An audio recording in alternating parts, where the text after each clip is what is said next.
I think the first place you always start is what's the best thing to do for the patient. Yes. So that's kind of always my true north. And when I'm working with doctors, nurses, or any families, any of those sort of things, I always kind of think about what's the best thing to do for the patient. And if you think about kind of as we move forward with healthcare, what's the best thing to do for the patient? The best thing to do for the patient is to have them in the hospital when they need to be in the hospital, but then to be able to transition them effectively back into their home.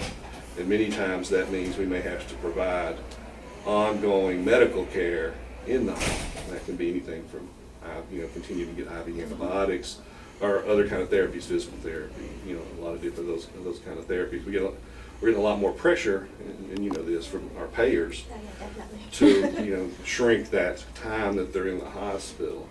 But you don't want to shrink the time that they're in the hospital at the expense of doing the right thing for the patient. So we got to look for some strategies and some partnerships that let us do the right thing for the patient, but still are able to do that in a physically responsible way. First thing is do the right thing for the patient. Then we got to look for how can we do that efficiently?